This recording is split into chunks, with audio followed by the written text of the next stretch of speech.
What's up, everybody? This is Read the Bible with me. I'm Stan Jr., and today we're looking at Exodus chapter 21.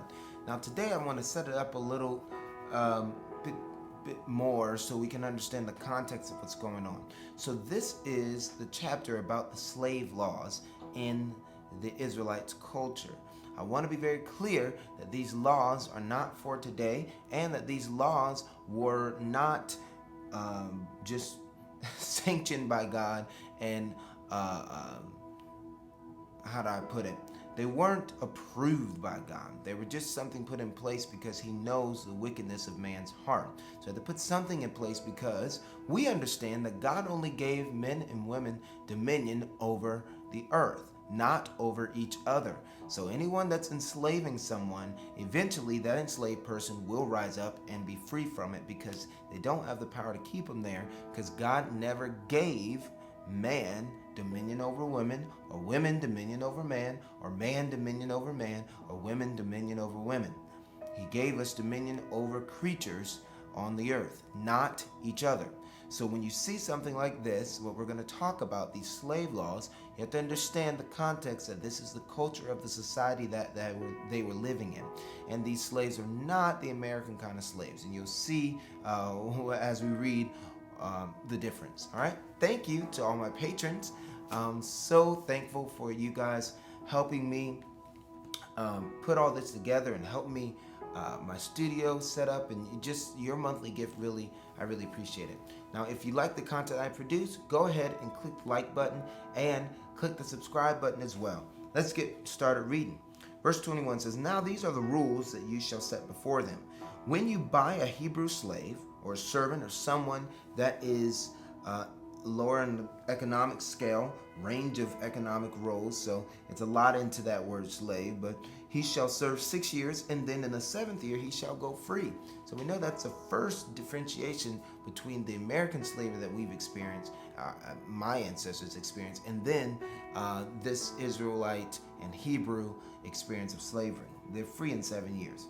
And in 7th year they shall go out free for nothing. If he comes in a single, he shall go out single. If he comes in married, then his wife shall go out with him.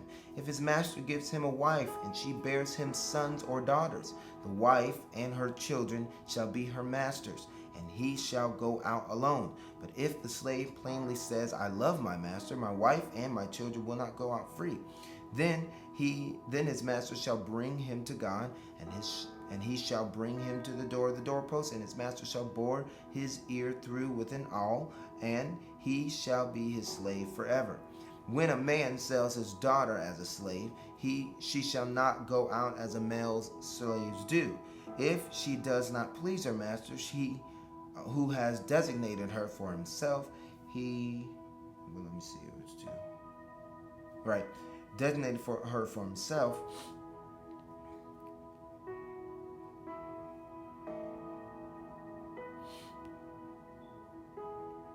then he shall let her be redeemed. He shall have no right to sell her to foreign people, since he has broken faith with her. If he designates her for his son, he shall deal with her as with a daughter.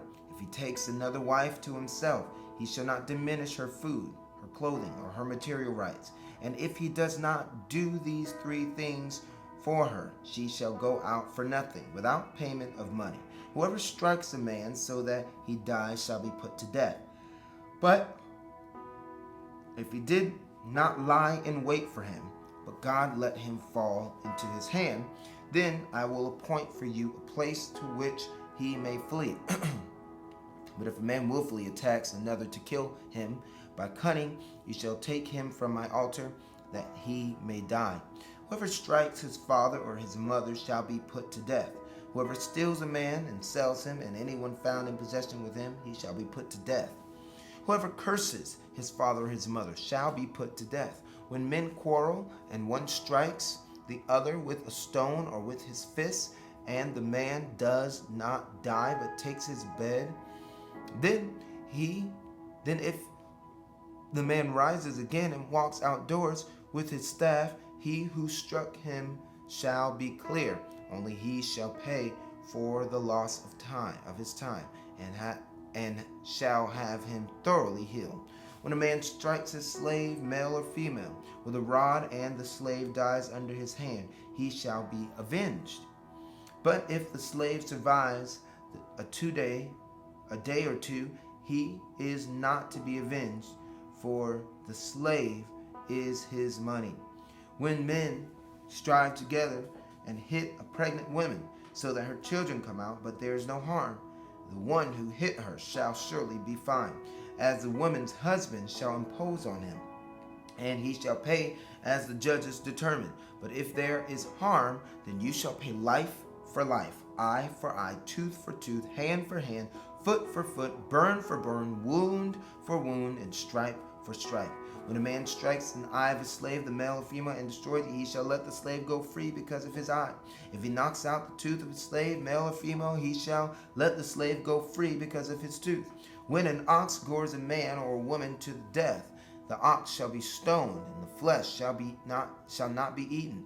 But the owner of the ox shall not be liable. But if the ox has been accustomed to gore in the past, and its owner has been warned but has not kept it in, and it kills a man or a woman, the ox shall be stoned, and its owner also shall be put to death.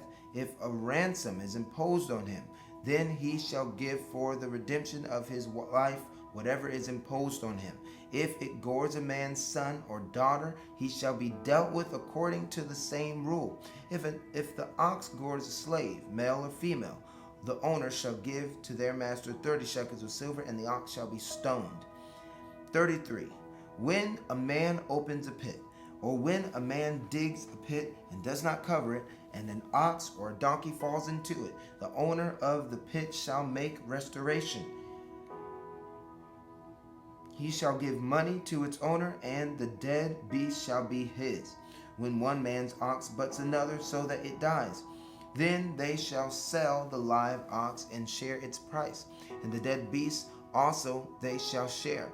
Or if it is known that the ox has been accustomed to gore in the past, and its owner has not kept it in, he shall repay ox for ox, and dead beast shall be his. It's very important that we understand that there is a system of accountability being given to the children of Israel right now. Because when they were slaves, they just did whatever the Egyptian told them to do that day. Today, where you're going to be getting wheat, you're going to be doing this, you're going to be gathering this, you're going to be building this, they were told everything to do. But with freedom comes accountability.